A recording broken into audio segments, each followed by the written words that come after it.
entenda uma coisa, Jesus entrou em cena. Jesus entrou em cena e mais uma vez Ele está te dizendo, não tenha medo, porque em cenários que você menos imagina, eu posso me apresentar para liberar uma palavra que muda o rumo da tua história.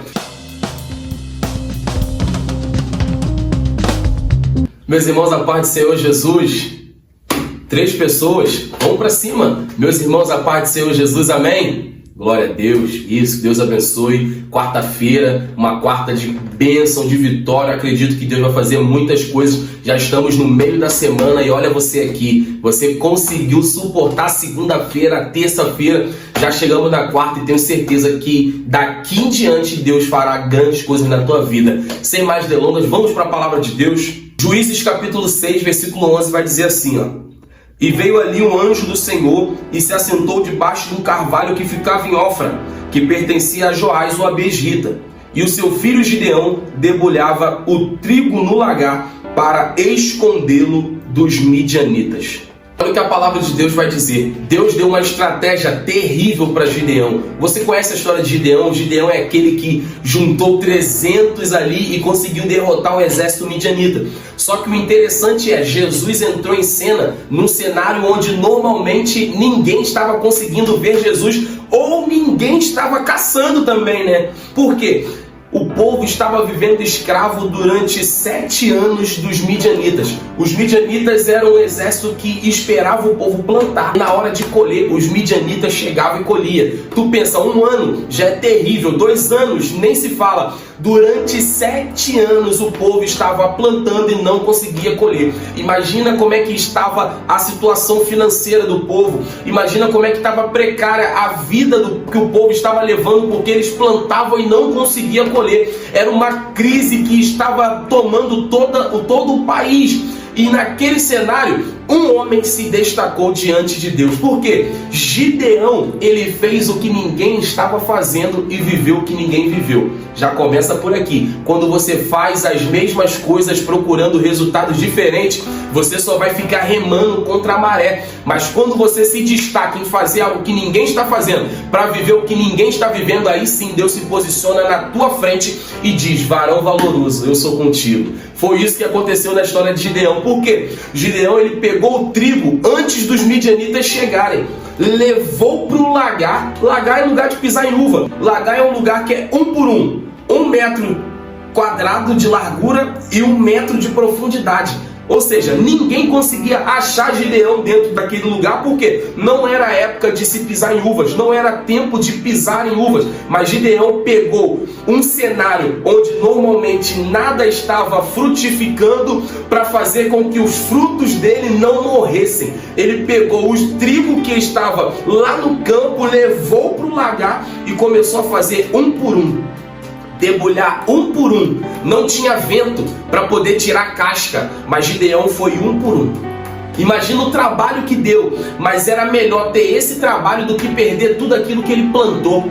Era melhor ele ter todo esse trabalho do que ele perder tudo aquilo que ele tinha depositado em confiança de uma colheita maravilhosa. Então eu já quero liberar uma palavra para você. Talvez você está andando, está dando um passo, está devagarzinho. A Bíblia mesmo vai dizer que aquele que leva a preciosa semente, ainda que tu vá andando e chorando, mas não para de fazer, não para de caminhar, porque sem dúvida você trará consigo os seus feixes, os seus molhos, sem dúvida você trará. E Gideão, quando ele estava malhando trigo no lagar, o que aconteceu? O anjo do Senhor desceu. E esse anjo do Senhor é uma teofania. Nós falamos aqui sobre teofania. Era o próprio Cristo que desceu, olhou para ele e falou, varão valoroso, o Senhor é contigo. Gideão olhou para o cenário e falou, se o Senhor fosse comigo realmente, tudo isso não teria acontecido. Aí você pensa, Gideão está questionando, Gideão está reclamando. Não, Gideão está falando para o próprio Cristo que se o cenário fosse dele estar com ele, tudo estaria diferente. Por quê? Ele sabe quem era Deus. Ele sabia o Deus que ele servia. Ele sabia que o Deus que ele servia é o Deus que tirou Abraão de uma terra em que ninguém sabia e levou para uma terra que emanava leite e mel. Ele sabia que O Deus que ele servia é o Deus que pegou José, que foi vendido, foi caluniado, sofreu um monte de dificuldade, mas Deus levantou como os governador do Egito. Ele sabia que o Deus que ele servia pegou Moisés, tirou das águas e colocou como filho da filha de Faraó. Ele sabia que o Deus que ele servia fazia o impossível possível. Abria o Mar Vermelho, abria o Rio Jordão, derrubava a muralha. Aí ele virou para Deus e falou: se Deus fosse comigo, nada disso estaria acontecendo. Aí o próprio Cristo olhou para ele e falou: vai nessa tua força. Vai nessa tua força. Como assim? Vai acreditando que eu sou capaz de fazer tudo isso que você está imaginando que vai ser feito. Aí quando ele entendeu que ele estava diante do próprio anjo de Deus com A maiúsculo, anjo com A maiúsculo, ele olhou para o cenário e falou: fica aí rapidinho, porque eu só vou aqui fazer algo para poder te agradar. Eu vou fazer uma oferta.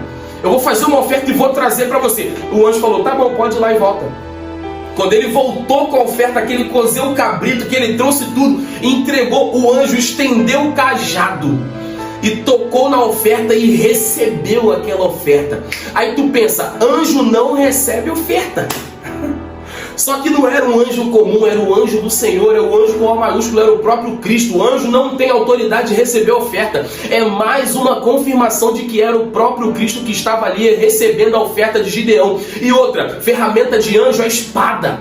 Que anjo é esse que anda com cajado na mão? Eu só conheço um, e é aquele que é de João 10, o bom pastor que dá vida pelas ovelhas, aquele que anda com cajado e com a vara que consola, já dizia o salmista Davi. Então entenda uma coisa, Jesus entrou em cena, e mais uma vez ele está te dizendo: não tenha medo, porque em cenários que você menos imagina, eu posso me apresentar para liberar uma palavra que muda o rumo da tua história.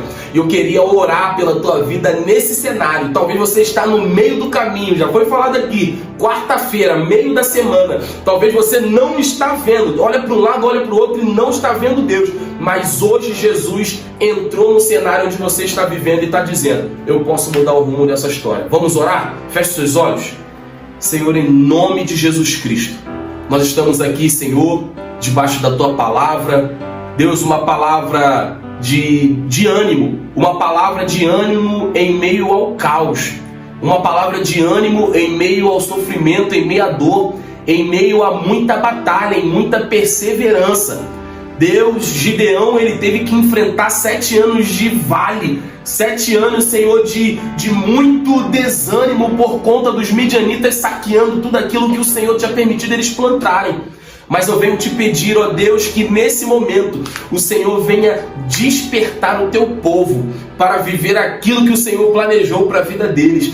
Deus, em nome de Jesus, que hoje, Pai, nós venhamos ter uma estratégia de malhar o trigo no lagar, de debulhar o trigo no lagar, Deus, de fazer diferente, de chamar a tua atenção para que o Senhor possa verdadeiramente descer e fazer aquilo que homem nenhum pode fazer, Deus, de fazer aquilo que médico nenhum pode fazer, Deus, de fazer aquilo que ninguém tem capacidade humana de fazer, porque só o Senhor tem poder no céu, na terra, debaixo da terra, para fazer qualquer coisa. Então eu te peço, Deus, que o Senhor possa ir na nossa frente nesse momento, endireitando os nossos caminhos. Deus, que o Senhor possa estar indo como bom pastor que recebe a nossa oferta. Deus, que o Senhor possa estar indo como Rei dos Reis e Senhor dos Senhores, que peleja as nossas causas, e que o teu nome venha a ser glorificado em nós e através de nós, Senhor. Deus, em nome de Jesus eu oro, e desde já eu te agradeço por essa semana,